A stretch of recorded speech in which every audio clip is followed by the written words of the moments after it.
When it comes to money, it is not necessarily about what we know, but about how we behave. Because in the real world, it is not data or formulas that shape our investing, our personal finance, and our business decisions. No, it is us. And behavior is hard to teach, even to really smart people. That's why we have to study the psychology of money so we can make better sense of one of life's most important topics.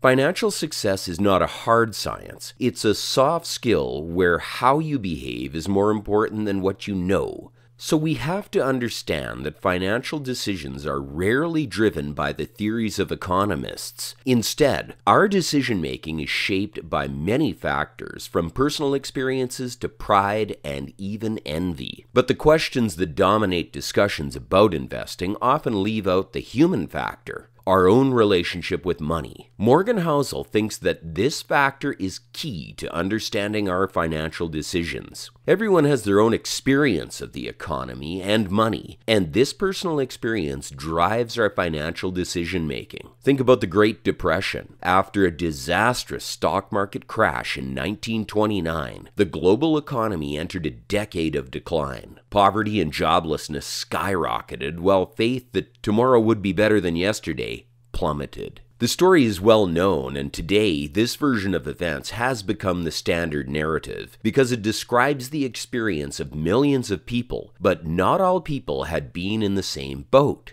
It's important to remember that we all come from different places, different parents, different circumstances and backgrounds, and we all made different experiences. This adds up to different values and different perspectives. But when economists model financial behavior, they often rely on a fiction of rational individuals who make self-interested decisions to maximize their returns. But think about the lottery, for example. An average low-income household in the US spends hundreds of dollars on lotto tickets every year. At the same time, most of them struggle to find $400 in an emergency. But even if this behavior doesn't seem rational, it's not illogical either. Because imagine living from paycheck to paycheck and being unlikely to have enough money for essentials. Playing the lottery is a long shot, but the alternative would be feeling like having any shot at all. Understanding that personal experience drives financial decision-making will help us to make better sense of our society, and it leads us on a path that is ours. A long-running research project has examined that personal history determines our investing decisions. 50 years of data have shown that investors were highly unlikely to invest in bonds their whole life if inflation was high when they were young adults. If inflation was low during investors' late teens and early 20s, by contrast, investors were happy to continue putting their money into bonds as they grew older, no matter how high inflation grew along the way. People who were born in 1970 experienced the S&P 500 increasing tenfold between their mid-teens and early 20s. But anyone born in 1950 had a very different experience during this period in their lives, since the stock market was pretty much unruffled in this period of time. But their decisions to invest or not invest didn't change even when the market itself did. Stock market investing is sure to be a great tool that enables wealth creation, but it is important to know that it does not come for free. We all will experience volatility, ups and downs. Morgan Housel refers to volatility as a price. It is the fee we have to pay for earning high returns in the stock market over the long term. Volatility is the price of admission. The prize inside are superior long-term returns. You have to pay the price to get the returns. If we don't have the stomach to stay the course when our net worth decreases by, let's say, 20% during a single week, we shouldn't aim to maximize our returns, because usually the higher the returns, the higher is also this fee. It's important to understand that capitalism is great at creating wealth, but it also creates envy. Social comparison can cause us to feel like we're never enough. Let's remember, there's always a bigger fish. Someone will always be richer than us, and envying others can make us reckless. So what we have to do is recognize when enough is enough. Because if we're unable to do this, we're risking to lose it all. Countless people have lost their partners and families in their pursuit of money because envy drives bad calls, and the cost of those calls is a lot higher than the possible gains you stand to make. To grasp why people bury themselves in debt, you don't need to study interest rates. You need to study the history of greed, insecurity, and optimism.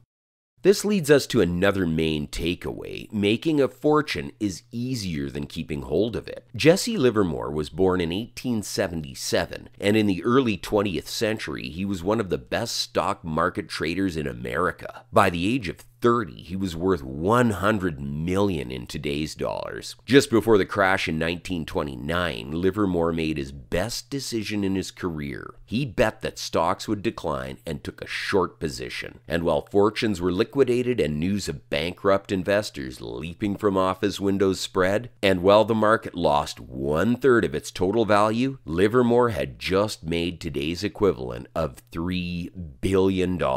Livermore felt untouchable, so he began placing larger bets, but suddenly he lost big again and again. One day, his fortune was gone.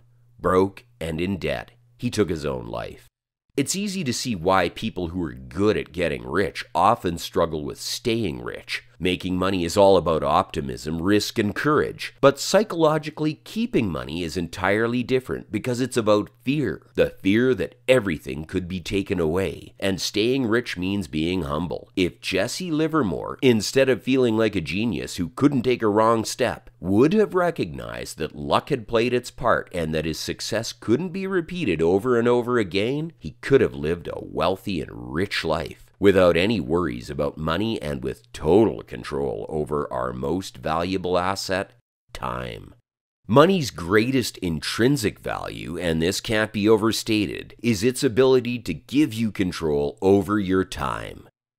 There are lots of Livermores out there, even though their stories aren't usually as tragic. So if we want to keep what we already have, we need perseverance. And also a little fear could help, because when we're scared of losing, we look at potential wins through a different lens. Let's remember that few gains are large enough to justify risking it all. When we take that view, we're much more likely to make better calls. And even if luck is a tricky topic, it plays a bigger role in financial success than we might think. Let's not ignore the role of luck when it comes to financial decision making. Few investors and entrepreneurs would deny that it plays a role in theory, but of course it is hard to quantify the extent to which it is responsible for one company prospering and another failing.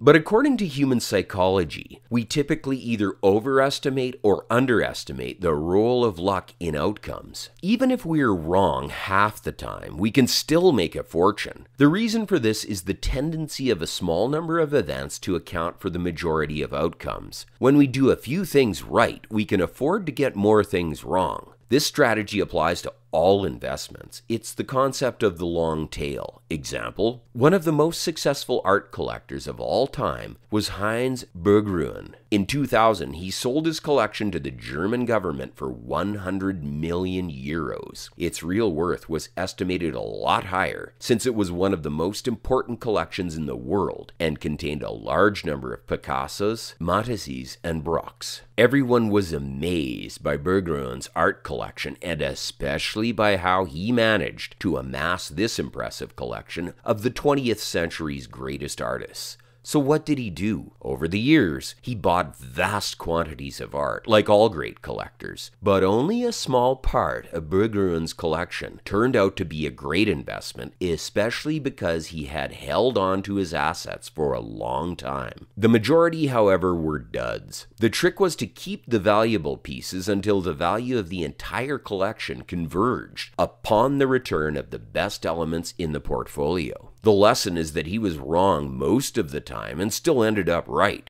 Berggruen's collection was a bit like an index fund. His risks were spread across a wide range of investments. He didn't just buy pieces he liked or admired. He bought everything he could get his hands on and waited until a few winners emerged.